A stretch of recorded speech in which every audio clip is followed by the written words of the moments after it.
Hey guys, Chop It On here, and it's early on a Sunday morning. I've still got a house full of sleeping people, but because it's a week before NFL football, my brain is racing and I am up and I am thinking already about general concepts that we need to refresh and that we need to think about when it comes to 2021.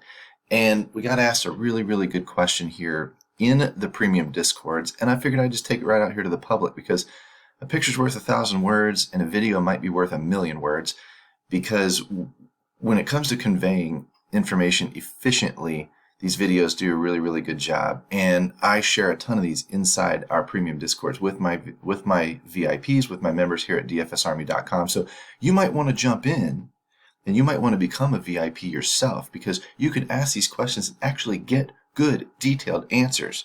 Let me show you what I mean because nobody else in the industry takes the time. I get reports from my members all the time that have been in other places that come to us and say, nobody coaches like you do. Nobody takes the time. Nobody explains things the way you guys do here. So they're very, very happy members inside because they're learning to become better DFS players for any sport, anything that they're trying to invest their money in. And here's one example of how. I got asked a question earlier this morning. Well, you can see, yeah, we win money. There's 5,000 there. There's 3,000 there. So yeah, we definitely win. We do what we do. Do you guys have a minimum percentage of owners in a tournament that makes it worthwhile to enter? I know the higher the pay, the better, but don't know if there's a set number you try not to play below. Now, I think what he means in this question is, okay, let's say the GPP, pays 23%. Do you enter that? What if it only pays 18%? What if it only pays 5%? Is there a number that you don't go below? That question's really systemic to a bigger question. And that's really just building the right lineups for the right contests. And I don't think people talk about this enough. And it's kind of a shame because all DFS is math. That's it. It's math. It's all about percentage of finish. Percentile of finish. How many people in the world do you beat with your lineup? How good are you at building that winning lineup? Because beating 50% of people may not be as hard as beating everybody in a contest of 40,000 people. That doesn't mean it's easy. And let me walk you through this. Let me explain to you why. Because I think this makes a little bit of sense, and hopefully this puts SMCC on the right page here. By winners, I think what he means is numbers of players that cash. If that's the case, we can play anything. As long as we build our lineups correctly. That's the kicker. You've got 3 basic lineups you can build in this industry. One would be a cash lineup, and that wins your 50-50s. It's a safer lineup. It takes less chances. Why? Because when we're trying to beat the top half of the world, we just don't need to take a lot of chances. We just don't want to trip over our own shoelaces, okay? It's not an easy format to win, especially these days. It used to be a lot easier when there was a lot of dead money. A lot of people didn't know what they were doing. But now that everybody has a lot of the same information, the games have toughened up in this area specifically. Doesn't mean they're not beatable. It just means they're harder to beat. You're only going to win double or triple your money when you win, because if you get into, say, the top 50 of 100 people, you're only going to win double because everybody else, the prize pool dictates that if they pay everybody the same that wins and half the people win, they can only pay double. They don't even pay double in a lot of these contests because now they don't pay double in a 50-50 because they take the house rake out, right? They take out 10%. They do pay double in a double up, but they don't pay half the people. They pay about 43% of the people, and that 7% is where the house money comes from, okay? So just so you know what the difference there is. But what we're getting at with these cash games is we play safe because we just don't have to do a lot to beat half the people. We play the high-owned guys. We play the obvious matchup guys who are usually the high-owned guys. We build our lineups without a lot of correlation, without a lot of risk-taking. When you bunch up and you stack baseball players, for example, 3 or 4 batters from the same team, and that offense falls on its face that night, 30, 40, 50% of your lineup is dead on arrival. So that takes risk. It works when that offense explodes. But as we know, baseball is a fickle sport, and baseball doesn't always pan out the way we think it should. Same with football. You stack that quarterback and that wide receiver, now all of a sudden you got 2 guys from the same team. That game better go well. It better not become a running game where the quarterback isn't used, because then 2 of your guys don't perform, and that incurs risk. Now, it double dips when both guys do perform well, because you get all those points. But that's not the kind of risk you want to take in a cash game typically, because you just don't need to take that kind of risk in order to win the money. And you're not winning that much money anyway. If you place 48th, you get the same $2 or the same $10 on a $5 entry than if you win the thing. If you win the thing, you had a really, really strong lineup, a really good lineup, but you still only win the same $10 that I won. It doesn't matter. So you don't need to take any risk. There's no reward for that risk in that cash game. The trick to a cash game is winning them all the time. Because again, that house rake means that if you don't beat those things 55 to 60% of the time, you're not going to net a profit over the long run. That's where they get hard. Not many people can beat them. You can beat them tomorrow, but not many people can beat them 55 to 60% of the time continuously through a season. And those are the guys that show profit. Everybody else actually nets a losing money. Even though they won a ton of contests, you might have won 30 or 40 contests, but if you entered 100 of them, you're a net loser. And that's a big, big problem. People need to understand that. They also need to understand exactly what type of lineup they're building. Not stacked, not taking a lot of risk, all that stuff. Those lineups don't typically do well in tournaments because they don't have the upside. They don't have the projected ceiling to win and win big and get all the way to the top of the leaderboard where that type of risk gets rewarded. A league is a nice little tweener. That's what we call more of a hybrid lineup. It's got a lot of safety features to it, like a cash game, but it's got some tournament features to it where it's going for upside, maybe stacking, maybe correlating, etc. Maybe you're stacking that quarterback and that wide receiver, but you're not going balls to the wall and stacking quarterback, wide receiver, tight end, and bringing it back with somebody from the other team, like you might do in some monster tournament where you're really hoping to catch everything from a game. That doesn't matter as much in these leagues because say a 10-man league pays the top 3 people, but that 10-man league, think about what it takes to get into the money. If it pays the top 3, 3 divided by 10 is 30%. It pays the top 30%. If I go out there and I enter a 100-man 50-50 and I produce a score that gets into the top 30%, yeah, it cashed, but it also probably would have cashed in this 10-man league. That 30% transfers. If the contest is big enough, and the bigger the contest, the more true the numbers are. But a 30% lineup is a 30% lineup in the nickels, in the 10-man league, in the whatever, as long as you've got enough people in that contest to smooth out the variance and the volatility. A top 10% lineup might win that league 1 out of 10.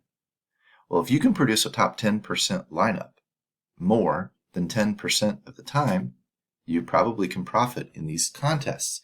Top 5% lineup for a 20-man, top 1% lineup for a 100-man. You can probably profit in these contests because you're doing it more often than you need to break even. Okay, now we can add in the house rake and say maybe you need to produce it a top 1% lineup 1.5% of the time or something like that. But the fact of the matter is, if you track your performance, you track your contests over time. And I'll show you just a real quick sample of what I do. When this guy opens up, let's get the next one open. This one right here. This is me tracking 43 contests.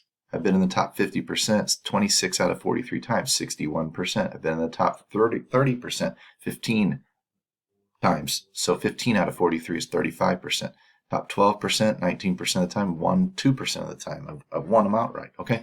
I'm tracking these contests typically through batches of 50 to 100 lineup sample sizes to make sure that I'm on par for the contests that I enter. I should obviously be in 50-50s.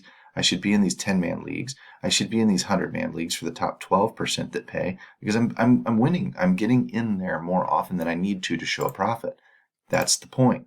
We'll talk about box checkers later. That starts next week. So if you track your contests and you track your performances, you start seeing where you can enter these contests and you start seeing which contest you could be profitable in. So it's only a 50-50, big deal. Enter those and then practice getting into the top 30%, top 20%, top 10%, whatever. And when you start getting in there, start adding in these 10-man leagues, 20-man leagues, 100-man leagues, whatever, tournaments, etc. You want to prove to yourself that you can do it before you start putting your money into it. And that's a good, safe way to go about it. So if I can get in there and produce those top percent lineups, then I should be in those contests that pay me more than double my money, more than a cash game. because that's going to make up for all the times that I miss, if that makes sense. So I'm not going to win all the time. I went through, in that little sticker that I just showed you of all the tracking, you saw some 45s, you saw some 75s, 90s, whatever, some terrible, terrible lineups that are placed 90th out of a 100-man competition. Well, that's not going to win you any money. You're going to miss. Nobody's perfect. But as long as you are in there more often than you need to be, then it's just child's play. You just close your eyes and do what you do and let the numbers bear out over time, because they will. In a tournament, these come in all sorts of shapes and sizes. Tournaments can be winner take all with 200 some odd people in there, where if you finish second, you lose. They can be like the nickel and the dime and the quarter type contest, where there's tens of thousands of people in them, but they only cost a nickel. If you win one, it might turn a nickel into $300. Different strategy for those tournaments. Big buy-in tournaments. I saw one last night, $3,000. Had 67 people in it. Didn't have 45,000 people in it. Had 67 people in it. But the winner for $3,000 got $100,000. Well, that's about a, 30 times buy-in return on your money. That's okay, but that's not what the nickel does at $300 for a nickel. I don't know what that would be, 6,000 ROI, something like that, 6,000x. Point is, these all require different risk levels, because you have to take different amounts of risk to win these types of tournaments to get up to the top of the lineup. You have to produce, the bigger the contest, you have to produce a tougher and tougher and tougher lineup to actually get to the top of the leaderboard. And when the leaderboards are staggered in their payouts, you might start paying, you put in $1 and they start paying $2 when they start cashing, but at the end they're paying $500, $600, $700. Well, you need to go for broke. You need to go to win those things. Those things are designed. They're very top heavy. They're designed that to really be net losers if you don't win one someday at some point, and recover all of the times that you fell short and then have a little bit left over at the end of the day. That's the idea of those contests. That's the idea of any of these tournaments. You have to eventually win one, or you're not going to win. You can place third, 4 days in a row, and then not place third for a month or two or whatever. You're going to be a net loser. You've got to win these contests once in a while, or else you're not going to be a profitable player. So that's what we're trying to teach you to do. I'm trying to show you right now how these contests are laid out, how much risk you might need to take, because if you don't build with a lot of risk, you might want to play cash games. If you go for broke, you might want to play tournaments. Don't put your tournament lineup with a lot of risk taking in it in a cash game. It's just not going to help you. You're not going to cash often enough to win money there. You need to play a little safer and take the lower score for the higher floor to cash more often. But in a tournament, that's when you let it all hang out. That's when you go crazy trying to win the contest, okay? So everything comes down to, you want to go for the win, you want to miss with the cash, but your lineups also need to consider how many people get paid. Top 20%, top 1%, whatever. You need to build for the appropriate contest. And that's what we try to teach here at dfsarmy.com, is we try to give you the tools to let you do it, the coaches that have been there, done that, got the t-shirt. We try to show you all of the track record of winning of the players that used to not be so good and now are very good players. All of that stuff is designed to show you that our guys know what they're doing. And if you are looking for a place like this and you have these questions, am I building for the right contest? Do I need to do this? Do I need to do that? Should I play this sport? Should I play that sport? How many sports do I play at once? How big should my bankroll be? All that stuff that might be going through your head, we can help you. And by shoring up those bigger leaks in your game first, we're going to make a lot of progress quickly. And then we'll start adding the finer points like this strategy I just shared with you and take you to even another level. That's what we do. Sunday morning, NFL is on. It's on the field. The warm-ups, the stretching is happening this week. Get in here now. Use the coupon code CHOP, C-H-O-P. Get that 10% discount. Become a VIP. Start asking our coaches. Start reading our material. Start using our tools. And start winning the appropriate amount of money for the risk that you're taking in these contests. Take care, guys. We'll talk to you soon.